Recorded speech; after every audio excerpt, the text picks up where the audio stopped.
സാന്ത്വനം വരാനിരിക്കുന്ന ഒരടിപൊളി എപ്പിസോഡ് റിവ്യൂലോട്ട് എൻ്റെ എല്ലാ കൂട്ടുകാർക്കും സ്വാഗതം. എല്ലാവരും സുഖമായിരിക്കുന്നു എന്ന് കരുതുന്നു. ഇന്നത്തെ റിവ്യൂലോട്ട് കിടക്കാം. അനു ആണെങ്കിൽ ഒരു വാശിപ്പുറത്ത് അലോഹിൻ്റെ കഴുത്തിൽ താലി കെട്ടിയെന്നും പറഞ്ഞ് അലോഹിനോട് പ്രതികാരം വീട്ടാനായിട്ട് അലോഹിൻ്റെ വീട്ടിലോട്ട് പോകുന്നു. ബാലനും ഗോമതിയും അനുവിൻ്റെ കല്യാണം തീരുമാനിച്ച ദിവസം അലോഹ് അനുവിനെ ബലമായിട്ട് തട്ടിക്കൊണ്ടു പോവുകയും തന്നെക്കുറിച്ച് അപരാധം പറഞ്ഞു പരുത്തുകയും ചെയ്യുന്നുണ്ട്. അലോഹിനോട് ആ ദേഷ്യം സഹിക്കാനാവാതെയാണ് വണ്ടിയിലിരിക്കുന്ന താലിയെടുത്ത് അനു തന്നെ കഴുത്തിൽ കെട്ടി ഇതെന്റെ കഴുത്തിൽ അലോഹ് കെട്ടിയതാണെന്ന് പറയുന്നത്. അലോഹിന്റെ മനസ്സിൽ ഒരു കോടീശ്വരി പെൺകുട്ടിയെ കല്യാണം കഴിക്കണം എന്നായിരിക്കും. അതൊന്നും ഇപ്പം നടക്കുന്നില്ല എന്ന് കാണുമ്പോൾ അലോഹിന് ദേഷ്യം സഹിക്കാനാവുന്നുണ്ടായിരിക്കില്ല. ഒരു ദിവസം അനു അലോഹിൻ്റെ അടുത്ത് വന്ന് പറയുന്നു, എനിക്ക് കുറച്ച് ഡ്രസ്സെല്ലാം വാങ്ങിക്കണം. വീട്ടിൽ നിന്ന് വരുമ്പോൾ ഞാൻ ഡ്രസ്സ് എടുത്തിട്ടൊന്നല്ലോ വന്നിരിക്കുന്നേ, എനിക്ക് കുറച്ച് ഡ്രസ്സെല്ലാം വാങ്ങിക്കണമെന്ന് അനു അലോഹിൻ്റെ അടുത്ത് പറയുന്നു. ഇത് കേൾക്കുന്നതും അലോഹ് പറയുന്നുണ്ട്, പിന്നെ നിനക്ക് ഡ്രസ്സ് വാങ്ങിക്കാനല്ലേ ഞാനിവിടെ ഇരിക്കുന്നേ, ഇല്ലെങ്കിലേ ഇടാതങ്ങ് നടന്നോ, അല്ലെങ്കിൽ നിന്റെ അച്ഛൻ ബാലൻ്റെ അടുത്ത് ഇങ്ങ് കൊണ്ടുതരാൻ പറ നിന്റെ ഡ്രസ്സെല്ലാം. ദേ എൻ്റെ അച്ഛനെ എന്തെങ്കിലും പറഞ്ഞാലുണ്ടല്ലോ, ഇന്നലത്തെ കാര്യം ഓർമ്മയുണ്ടല്ലോ, എന്നെ എന്തു പറഞ്ഞാലും ഞാൻ ക്ഷമിക്കും. എൻ്റെ അച്ഛനെയോ എൻ്റെ വീട്ടുകാരെയോ എന്തെങ്കിലും പറഞ്ഞാൽ ഞാൻ ചുമ്മാ ഇരിക്കുമെന്ന് നിങ്ങൾ കരുതണ്ട. നിങ്ങളെ ഞാൻ ഇന്നലെ അടിച്ചില്ലാന്നേ ഉള്ളൂ, ഇനി എൻ്റെ കയ്യിൽ നിന്ന് നിങ്ങൾക്ക് നല്ല അടിയും കിട്ടും. അപ്പം പിന്നെ എല്ലാവരുടെയും മുമ്പിൽ നാണം കെട്ട് തല കുടിച്ച് നിൽക്കേണ്ടി വരും. മതിയടി, നീ ഒരുപാടങ്ങ് സംസാരിക്കണ്ട, നിനക്ക് എനിക്ക് ഡ്രസ്സ് വാങ്ങിച്ചു തരാൻ പറ്റില്ല. അലോഹ് അങ്ങനെ ദേഷ്യപ്പെട്ട് താഴോട്ട് പോകുന്നുണ്ട്. എന്നാ അനു അങ്ങനെ വെറുതെ വിടുമോ? അലോഹ് ആണെങ്കിൽ വല്യച്ഛൻ്റെ അടുത്ത് സംസാരിച്ച് നിൽക്കുമായിരിക്കും അനന്തൻ്റെ അടുത്ത്. അപ്പോഴാണ് അനു താഴോട്ട് ഇറങ്ങി വരുന്നത്. മാമ, എനിക്ക് ഒരു കാര്യം പറയാനുണ്ട്. എന്താ കാര്യം? അല്ല, എനിക്ക് കുറച്ച് ഡ്രസ്സ് വാങ്ങിക്കണമായിരുന്നു. അലോഹേട്ടനോട് പറഞ്ഞിരുന്നെങ്കിൽ ഞങ്ങൾ പോയി ഡ്രസ്സ് എടുക്കായിരുന്നു. അതിനെന്തിനാ മോളെ ഞങ്ങളോട് ചോദിക്കുന്നേ? നിനക്ക് ഡ്രസ്സ് എടുക്കണമെങ്കിൽ അലോഹിനോട് തന്നെ പറഞ്ഞാൽ മതിയായിരുന്നില്ലേ? എന്തിനാ ഞങ്ങളുടെ സമ്മതമൊക്കെ? അതല്ല, ഞാൻ അലോഹേട്ടനോട് പറഞ്ഞതാ, അപ്പോൾ തിരക്കാണ്, ഇപ്പം എൻ്റെ കൂടെ വരാൻ പറ്റില്ല എന്നൊക്കെയാ പറയുന്നേ. ആണോടാ? ഇവളുടെ കാര്യം കഴിഞ്ഞിട്ട് മതി നീ ബാക്കി കാര്യങ്ങളൊക്കെ നോക്കുക. നീ ഇവളെ സ്നേഹിച്ച് കല്യാണം കഴിച്ചെന്നല്ലേ നീ ഞങ്ങളെടുത്ത് പറഞ്ഞത്. അപ്പം നീ തന്നെയാ ഇവളുടെ എല്ലാ കാര്യങ്ങളും നോക്കേണ്ടത്. അതുകൊണ്ട് നീ തന്നെ ഇവളെ കൊണ്ടുപോയി വേണ്ട എത്ര ഡ്രസ്സാണോ അത് വാങ്ങിച്ചു കൊടുക്കുക. അത് പിന്നെ വല്യച്ഛ, എനിക്ക് കുറച്ച് തിരക്കുണ്ടായിരുന്നു. എന്ത് തിരക്കാണെങ്കിലും ഇക്കാര്യം കഴിഞ്ഞിട്ട് മതി, കേട്ടല്ലോ എന്നും പറഞ്ഞിട്ട് വല്യച്ഛനും അച്ഛനും അവിടെ നിന്ന് പോകുന്നുണ്ട്. അനു ആണെങ്കിലോ അലോഹിനോട് ചെന്ന് പറയുന്നുണ്ട്, ഇപ്പം എന്തായി? നിങ്ങൾ എൻ്റെ കൂടെ കൊണ്ടുവരാനുള്ള ഐഡിയ ഒക്കെ എൻ്റെ കയ്യിലുണ്ട്. നിങ്ങൾ എന്നെ കൊണ്ട് ഒന്നും എടുപ്പിക്കരുത്. എൻ്റെ സ്വഭാവം നിങ്ങൾ ഇനി അറിയാൻ പോകുന്നേ ഉള്ളൂ. ഇനി മര്യാദയ്ക്ക് ഒരു പൂച്ചക്കുട്ടിയെ പോലെ എൻ്റെ പുറകെ വരാൻ നോക്ക് എന്നും പറഞ്ഞ് അനു ഫ്രണ്ടിൽ നടക്കുന്നുണ്ട്. ദേഷ്യം പിടിച്ചാണെങ്കിലും അലോഹ് കൂടെ പോകുന്നു. അങ്ങനെ അടുത്തുള്ളൊരു ടെക്സ്റ്റൈൽസിൽ അലോഹും അനുവും വന്ന് വണ്ടി ഇറങ്ങുന്നുണ്ട്. അവിടെ എത്തുന്ന സമയത്ത് അലോഹ് പറയുന്നുണ്ട്, നീയേ നിനക്ക് വേണ്ടതൊക്കെ വാങ്ങിക്ക്, ഞാൻ ഇവിടെ നിന്നോളാം. പറഞ്ഞാൽ ഞാൻ അങ്ങ് വന്നാൽ മതിയല്ലോ. അതൊന്നും പറ്റില്ല, ഞാൻ ഇപ്പം തന്നെ മാമനെ വിളിക്കും, എന്നിട്ട് ഞാൻ ഇതങ്ങ് പറയും.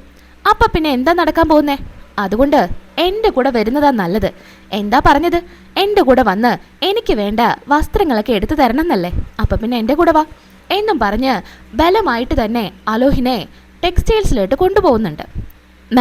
മാഡത്തിന് സാരിയാണോ ചുരിദാറാണോ നോക്കേണ്ടേ എന്ന് സെയിൽസ് ഗേൾ ചോദിക്കുന്നുണ്ട്. അത് എനിക്ക് സാരിയാണോ നല്ലത് അതോ ചുരിദാറാണോ നല്ലത് എന്ന് അലോഹിനോട് ചോദിക്കുന്നു. നീ എന്തെങ്കിലും ഒന്ന് വാങ്ങിക്ക്, പറ, എന്താ ഞാൻ ഇടാൻ നല്ലത്? ദേ നിനക്കിഷ്ടപ്പെട്ടത് എന്താണോ നീ വാങ്ങിച്ചോ, എന്നോട് അഭിപ്രായമൊന്നും ചോദിക്കണ്ട. എന്നാ ശരി, എന്നാ ചുരിദാർ കാണിക്ക് ചേച്ചി. അങ്ങനെ ചുരിദാറൊക്കെ കാണിക്കുന്നു. ഓരോ കളറും എടുത്ത് ദേഹത്ത് വെച്ച് നോക്കുന്നുണ്ട്. ദേ ഇതെങ്ങനെയുണ്ട്, ഭംഗിയുണ്ടോ? എന്നാ ഇതൊക്കെ കേൾക്കുമ്പോൾ അലോഹിന് ദേഷ്യം സഹിക്കാനാവുന്നുണ്ടായിരിക്കില്ല. നീ ഏതെങ്കിലും ഒന്ന് എടുക്ക്. അങ്ങനെ ഒരുപാട് ഡ്രസ്സ് വീണ്ടും വീണ്ടും അലോഹിനെ ചൊടിപ്പിക്കാനായിട്ട് വെച്ച് കാണിച്ചു കൊടുക്കുന്നുണ്ട്. അങ്ങനെ അലോഹ് ദേഷ്യപ്പെട്ട് പറയുന്നുണ്ട്, നിനക്ക് വേണ്ടതെല്ലാം നീ സെലക്ട് ചെയ്യ്, എന്നിട്ട് എന്നെ വിളിക്ക്, ഞാൻ പുറത്തുണ്ടാവും എന്നും പറഞ്ഞ് ദേഷ്യത്തിൽ അലോഹ് പുറത്തോട്ട് പോകുന്നുണ്ട്. ആ അതാ നല്ലത്, എനിക്ക് വേണ്ടതൊക്കെ ഞാൻ സെലക്ട് ചെയ്തോളാം എന്നും പറഞ്ഞ് അനു വേണ്ട ചുരിദാറുകളെല്ലാം സെലക്ട് ചെയ്ത് എടുക്കുന്നുണ്ട്. ഒന്നോ രണ്ടോ അല്ല, 10-20 ചുരിദാറാണ് അനു എടുക്കുന്നത്. ചുരിദാറെല്ലാം എടുത്ത് ബില്ല് ചെയ്യാനായിട്ട് കൗണ്ടറിലോട്ട് പോകുന്നുണ്ട്. എന്നാ ഈ സമയത്ത് അലോഹ്, ഞാനിതിനെവിടെ നിൽക്കുന്നേ, ഇവളെ ഒരു പാഠം പഠിപ്പിക്കണം, എല്ലാം വാങ്ങിച്ച് ബില്ലാക്കുമല്ലോ, അപ്പൊ നീ എന്നെ തരികില്ലേ? അപ്പൊ ഞാൻ നിനക്ക് കാണിച്ചു തരാടി എന്നും പറഞ്ഞ് കാറെടുത്ത് അലോഹ അവിടെ നിന്ന് പോകുന്നുണ്ട്. അങ്ങനെ ബില്ലാക്കാനായിട്ട് ആളെ കാണാത്തത് കൊണ്ട് അനു പുറത്തിറങ്ങി നോക്കുന്നു. കാറൊന്നും കാണുന്നുണ്ടായിരിക്കില്ല. അതുകൊണ്ട് അനു ഒന്ന് പേടിക്കുന്നുണ്ട്. എന്നാ അനു ബില്ലടയ്ക്കാനായി കൗണ്ടറിലോട്ട് ചെല്ലുന്നു.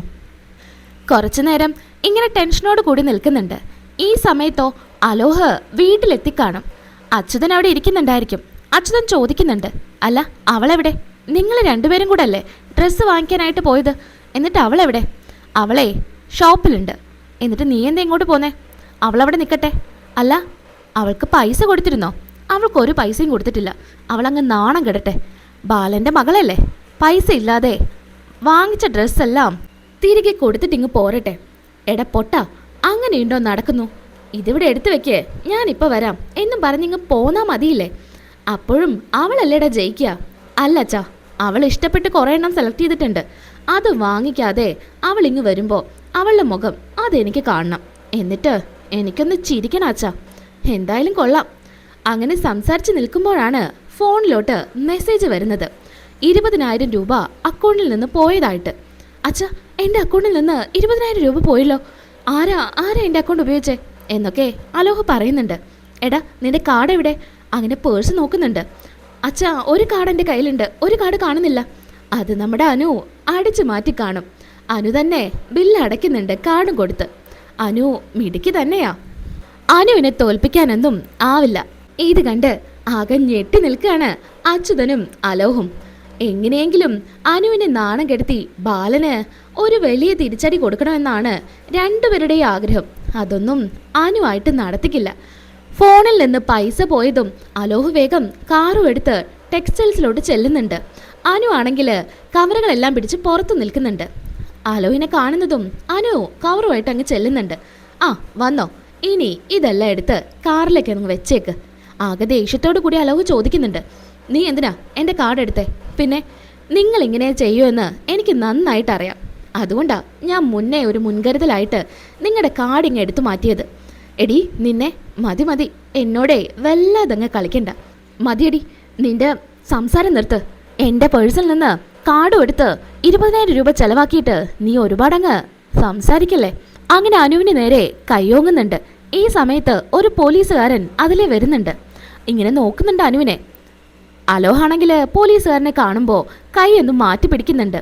ഇനി സ്ത്രീകളെ തല്ലിയെന്നുള്ള പേരിൽ അലോഹിനെ പിടിച്ചോണ്ട് പോകണ്ടെന്ന് കരുതിയിട്ടാണ് കേട്ടോ. എന്നാ അനു പറയുന്നുണ്ട്, ദേ ഞാൻ ആ പോലീസുകാരനോട് നിങ്ങൾ എന്നെ പീഡിപ്പിക്കുകയാണെന്ന് പറഞ്ഞാലുണ്ടല്ലോ, പിന്നെ നിങ്ങളുടെ കാര്യം തീരുമാനാവും. ഒന്ന് പോടി, നീ ആരെയാടി വിറപ്പിക്കുന്നത്? എന്നെയോ? സാർ എന്ന് ഉറക്കെ വിളിക്കുന്നുണ്ട് അനു. ഇത് കേട്ട് ബൈക്കിൽ പോയ പോലീസുകാരൻ തിരികെ വരുന്നുണ്ട്. എന്താ കാര്യം? എന്തിനാ വിളിച്ചേ? സാർ, ഇയാൾ എന്നെ വെറുതെ ബുദ്ധിമുട്ടിക്കുക. എന്താടോ, എന്താ കാര്യം? ഈ കുട്ടിയെ നീ എന്തിനാ വെറുതെ ഹറാസ് ചെയ്യുന്നേ? അത് സാർ അങ്ങനെയൊന്നുമില്ല, ഇതെൻ്റെ ഭാര്യയാ. ഭാര്യയോ? ആണോ കുട്ടി? ഇത് നിൻ്റെ ഭർത്താവാണോ? അതെ സാർ, ഇയാൾ എൻ്റെ കഴുത്തിൽ താലി കെട്ടിയെന്നുള്ളതൊക്കെ ശരിയാ. പക്ഷേ എൻ്റെ ഭർത്താവായിട്ട് ഞാൻ ഇതുവരെ അംഗീകരിച്ചിട്ടില്ല. എൻ്റെ കല്യാണ ദിവസം എന്നെ തട്ടിക്കൊണ്ട് പോയിട്ടാ ഇയാൾ എൻ്റെ കഴുത്തിൽ താലി കെട്ടിയത് എന്നൊക്കെ പോലീസുകാരൻ്റെ അടുത്ത് പറയുന്നുണ്ട്. എടോ, താൻ ഇങ്ങനെ ഒരാളായിരുന്നോ? സാർ, അത് വിളി ചുമ്മാ പറയുന്നതാ. മോളെ, എന്തെങ്കിലും പരാതിയുണ്ടോ മോൾക്ക്? സാർ, ഇപ്പോൾ പരാതിയൊന്നുമില്ല. ഞാൻ പെട്ടെന്ന് എന്നോട് ദേഷ്യപ്പെട്ടപ്പോൾ സാറിനെ കണ്ടപ്പോൾ വിളിച്ചെന്നേ ഉള്ളൂ എന്നും പറഞ്ഞ് അനു പറഞ്ഞു വിടുന്നുണ്ട്. എന്ത് പരാതി ഉണ്ടെങ്കിലും എന്തെങ്കിലും പ്രശ്നമുണ്ടെങ്കിലും പോലീസിനെ അറിയിക്കാൻ മറക്കരുത് എന്നും പറഞ്ഞ് അവിടെ നിന്ന് അയാൾ അങ്ങ് പോകുന്നു. അങ്ങനെ അനു വരച്ച വരയിൽ അലോഹ് നിൽക്കുന്നുണ്ട്. അലോഹ് അനുവിനെ കൂട്ടി വീട്ടിലോട്ട് പോകുന്നുണ്ട്. അങ്ങനെ പിന്നീട് കാണിക്കുന്നത് നമ്മുടെ ആകാശിനെ ആയിരിക്കും. ആകാശ് ബാലൻ്റെ കയ്യിലുള്ള 10 ലക്ഷം രൂപ എടുത്താണ് ജോലിക്ക് വേണ്ടി പൈസ കൊടുത്തിരിക്കുന്നത് അമ്മായി അച്ഛന്. ആ പൈസ കൊടുത്ത് 2 ആഴ്ചയായിട്ടും ജോലിയുടെ കാര്യത്തിൽ ഒന്നും പറയുന്നത് കേൾക്കാത്തത് കൊണ്ട് ആകെ സങ്കടത്തിലായിരിക്കും. 10 ലക്ഷം രൂപ ചെറിയൊരു തുകയല്ലല്ലോ. ബാലൻ്റെ കയ്യിൽ നിന്നാണ് 10 ലക്ഷം രൂപ ബാലൻ പോലും അറിയാതെ അമ്മായി അച്ഛന് കൊടുത്തിരിക്കുന്നത്. എന്നാ ഇതൊരാവശ്യം വരുമ്പോൾ ബാലൻ ബാങ്കിൽ നിന്ന് എടുക്കാനും പറയുന്നു. അതോടുകൂടി സത്യങ്ങളെല്ലാം പിടിക്കപ്പെടും. സ്വന്തം മകൻ ഇങ്ങനൊരു തെറ്റ് ചെയ്താൽ ഒരച്ഛനും ക്ഷമിക്കാൻ പറ്റില്ലല്ലോ. അതുകൊണ്ട് മീനാക്ഷി ലോൺ എടുക്കുന്നുണ്ട് 10 ലക്ഷം രൂപ. കൃത്യസമയത്ത് ലോൺ പാസ്സാവുകയും ഇത് ബാങ്കിൽ നിന്നെടുത്ത പൈസയാണെന്ന് പറഞ്ഞ് ബാലനെ ഏൽപ്പിക്കുകയും ചെയ്യുന്നു. ആ പ്രശ്നം അവിടെ തീരുന്നുണ്ട്. ആ സമയത്ത് ആകാശ് ചെയ്ത തെറ്റ് അവിടെ അങ്ങ് മറയ്ക്കുന്നുണ്ട്. തുടർന്നാണെങ്കിൽ ആകാശിനെ അമ്മായി അച്ഛൻ വിളിക്കുന്നുണ്ട്. ആകാശിനെ മാത്രമല്ല മീനുവിനെയും വിളിക്കുന്നു. ഒരു കാര്യം പറയാനാണെന്നും പറഞ്ഞ് വീട്ടിലോട്ട് ക്ഷണിക്കുന്നുണ്ട്. അവിടെ എത്തുമ്പോഴാണ് ജോലി കിട്ടിയെന്നുള്ള കാര്യം ആകാശും മീനും അറിയുന്നത്. ഇതറിയുന്നതും ആകാശിന് വലിയ സന്തോഷമായിരിക്കും. 10 ലക്ഷം രൂപ കൊടുത്താൽ എന്താ, ജോലി കിട്ടിയില്ലേ, ബാലന്റെ കടയിൽ നിന്ന് രക്ഷപ്പെട്ടില്ലേ എന്നൊക്കെയായിരിക്കും ആകാശിന്റെ മനസ്സിൽ. അങ്ങനെ വളരെ സന്തോഷത്തിൽ വിശ്വസിക്കാൻ പോലും ആവാതെയാണ് ആകാശ് ഇരിക്കുന്നത്. അച്ഛാ, ഇത് സത്യമാണോ? എനിക്ക് ജോലി കിട്ടിയോ? ആ, കിട്ടി. ഇന്ന് നമുക്ക് എന്തായാലും അവിടെ വരെ ഒന്ന് പോകണം. PWDയിലാണ് ജോലി കിട്ടിയിരിക്കുന്നത്. എന്തായാലും അപ്പോയിൻമെന്റ് ലെറ്റർ വാങ്ങിക്കാനായിട്ട് നമുക്കിപ്പോൾ തന്നെ പോവാം. ഇത് കേട്ട് സന്തോഷം കൊണ്ട് തുള്ളിച്ചാടുന്നുണ്ട് മീനുവും അതുപോലെ ആകാശും. അങ്ങനെ അമ്മായിയച്ഛൻ്റെ കൂടെ ആകാശും മീനുവും അവിടോട്ട് ചെല്ലുന്നുണ്ട്. പോകുന്ന വഴിക്കിൽ ബാലൻ പലതവണ വിളിക്കുന്നുണ്ട്. പെട്ടെന്ന് വീട്ടിലോട്ട് ചെല്ലാൻ പറഞ്ഞു എന്ന് പറഞ്ഞാ മീനും ആകാശം പോയിരിക്കുന്നത്. മീനുവിൻ്റെ അച്ഛന് എന്തെങ്കിലും വെയ്യാത്തതുകൊണ്ടാണോ വിളിച്ചതെന്ന് അറിയില്ലല്ലോ. അതറിയാനായിട്ട് പലതവണ ബാലൻ വിളിക്കുന്നു. എന്നാൽ ആകാശ് ഫോൺ എടുക്കുന്നുണ്ടായിരിക്കില്ല. ആകാശം എടുക്കാത്തത് എന്താ എന്ന് ചോദിക്കുന്നുണ്ട് മീനു. എനിക്ക് എന്തോ ടെൻഷൻ ആവുന്നുണ്ട്, അതുകൊണ്ട് ഇപ്പം ഞാൻ ഫോണൊന്നും എടുക്കുന്നില്ല എന്ന് ആകാശ് പറയുന്നു. ഈ സമയത്ത് മീനുവിൻ്റെ ഫോണിലോട്ടും വിളിക്കുക. മീനു അങ്ങനെ ഫോൺ എടുത്ത് കാര്യം പറയുന്നുണ്ട്. ജോലി കിട്ടിയെന്നല്ല, കുഴപ്പമൊന്നുമില്ല അച്ഛന്, അച്ഛൻ ചുമ്മാ വിളിച്ചതാ, ഒരു കാര്യത്തിന് വേണ്ടിയിട്ടാ, വേറെ പ്രശ്നങ്ങളൊന്നുമില്ല എന്നൊക്കെ പറഞ്ഞ് ബാലനെ സമാധാനിപ്പിക്കുന്നുണ്ട്. അങ്ങനെ PWDയിൽ പോയി കാര്യങ്ങളൊക്കെ സംസാരിക്കുന്നു. അപ്പോയിൻമെൻറ്റ് ലെറ്റർ അവിടെ നിന്ന് കിട്ടുന്നു. ഇനി കൊറിയറായി അപ്പോയിൻമെൻറ്റ് ലെറ്റർ എത്തുമെന്നും പറയുന്നു. ഇത് കൈ കിട്ടുന്നതും സന്തോഷം കൊണ്ട് വല്ലാത്തൊരവസ്ഥയിലായിരിക്കും ആകാശിന് വിശ്വസിക്കാനാവാതെ നിൽക്കുന്ന സമയത്ത് മീനു പറയുന്നുണ്ട്, ഇപ്പോൾ ആകാശിന് സമാധാനമായോ? ഇപ്പോൾ സന്തോഷമായില്ലേ? എന്തായാലും ജോലി കിട്ടിയില്ലേ? എൻ്റെ പ്രാർത്ഥന ദൈവം കേട്ടു. അച്ഛാ, ഒരുപാട് നന്ദിയുണ്ട്. അച്ഛൻ കാരണാ ഈ ജോലി കിട്ടിയത്. ഞാൻ കാരണമല്ല, നീ തന്ന പൈസ കൊടുത്തിട്ടാ നമുക്ക് ഈ ജോലി കിട്ടിയത്. പൈസ കിട്ടുന്നതിന് മുൻപേ ഇതൊന്ന് പിടിച്ചു വെക്കണ്ടേ? വേറെ ആർക്കെങ്കിലും ജോലി കൊടുത്താലേ പിന്നെ നിനക്ക് ജോലി കിട്ടില്ലല്ലോ. അതായിരുന്നു എൻ്റെ ടെൻഷൻ. എന്തായാലും ഇപ്പോൾ ഗവൺമെൻറ് ജോലി കിട്ടിയല്ലോ എന്നൊക്കെ അച്ഛൻ പറയുന്നുണ്ട്. അങ്ങനെ എത്രയും വേഗം വീട്ടിലോട്ട് പോകാമെന്നും പറഞ്ഞ് മീനു വീട്ടിലോട്ട് ചെല്ലുന്നുണ്ട്. എന്നാൽ ശരി അച്ഛാ, ഞങ്ങൾ ഇറങ്ങട്ടെ എന്ന് പറയുമ്പോൾ അമ്മ പറയുന്നുണ്ട്, ഇത്രയും സന്തോഷകരമായിട്ടുള്ളൊരു വാർത്ത അറിഞ്ഞിട്ട് ഇവിടെ നിന്ന് എന്തെങ്കിലും കഴിക്കാതെ പോയാലോ? ഭക്ഷണം കഴിച്ചിട്ട് പോയാൽ മതി. എല്ലാം റെഡിയാക്കി വെച്ചിട്ടുണ്ട്, ഞാനിപ്പോൾ വിളമ്പാം. അങ്ങനെ ഭക്ഷണവും കഴിച്ച് അവിടെ നിന്ന് ആകാശും മീനുവും വീട്ടിലോട്ട് ചെല്ലുന്നു. വീട്ടിലെത്തുന്ന സമയത്ത് എല്ലാവരെയും വിളിച്ചു വരുത്തി കാണും. എല്ലാവരോടും വീട്ടിലോട്ട് വരാനായിട്ട് പറയാം. അങ്ങനെ വീട്ടിലെത്തി എല്ലാവരോടും ഈ സന്തോഷ വാർത്ത പറയുന്നുണ്ട്, തനിക്ക് ഗവൺമെൻറ് ജോലി കിട്ടിയെന്ന്. ഇത് കേട്ട് ബാലനും ഗോമതിക്കും വീട്ടിലുള്ള എല്ലാവർക്കും ഒത്തിരി സന്തോഷമാവുന്നുണ്ട്. എല്ലാവരും കൺഗ്രാറ്റുലേഷൻസ് ഒക്കെ പറഞ്ഞ് വളരെ സന്തോഷത്തിൽ നിൽക്കുക. എന്നാൽ ഇതിന് പുറകിൽ ഈ പൈസ കൊടുത്തുള്ള ജോലിയാണെന്ന് അറിഞ്ഞാൽ ബാലന് സഹിക്കാൻ പറ്റില്ല. ആദ്യം അച്ഛൻ ബാങ്കിലിടാൻ തന്ന പൈസ മോഷ്ടിച്ചു കൊടുത്താണ് ഈ ജോലിക്ക് പൈസ കൊടുത്തെന്നും പിന്നീട് അത് നമ്മുടെ മീനു ഒരു ലോൺ എടുത്ത് 10 ലക്ഷം രൂപ ബാലന് തിരികെ കൊടുത്തു എന്നൊന്നും ബാലൻ അറിയുന്നില്ലല്ലോ. ബാലൻ ഒരുപാട് സന്തോഷത്തിൽ ആകാശിനെ അനുഗ്രഹിക്കുന്നുണ്ട്. മോനെ, നീ നല്ല നിലയിലെത്തട്ടെ എന്നെല്ലാം പറഞ്ഞ്. അങ്ങനെ ഇരിക്കെയാണ് ആകാശിൻ്റെ അമ്മായിയച്ഛൻ വീട്ടിലോട്ട് വരുന്നത്. ആകാശിൻ്റെ അമ്മായിയച്ഛനെ കാണുമ്പോൾ മീനുവിനും ആകാശിനും ഇങ്ങനൊരു ടെൻഷനൊക്കെ ആവുന്നുണ്ട്. ഇത് കാണുന്ന ഗോമതി പറയുന്നുണ്ട്, മോളെ, അച്ഛൻ അവിടെ നിൽക്കുന്ന കണ്ടില്ലേ, നീ പോയിട്ട് അച്ഛനെ ഇങ്ങ് വിളിച്ചിട്ട് വാ എന്ന് മീനുവിൻ്റെ അടുത്ത്. അങ്ങനെ അച്ഛനെ വിളിക്കാനായിട്ട് മീനു പോകുന്നു. ആ, എന്താ പെട്ടെന്ന് ഇങ്ങോട്ട്? അല്ല, ജോലിക്കാരെയൊക്കെ നിങ്ങൾ അറിഞ്ഞില്ലേ? ആകാശിന് ഗവൺമെൻറ് ജോലി കിട്ടി. അതെ, ഞങ്ങൾ അറിഞ്ഞു. എന്തായാലും എൻ്റെ ഏറ്റവും വലിയ ആഗ്രഹമായിരുന്നു എൻ്റെ മരുമകന് ഒരു ഗവൺമെൻറ് ജോലി കിട്ടണമെന്ന്. അതിപ്പോൾ സാധിച്ചു. അതാ എൻ്റെ ഏറ്റവും വലിയ സന്തോഷം. എല്ലാറ്റിനും കാരണം നിങ്ങൾ തന്നെയല്ലേ.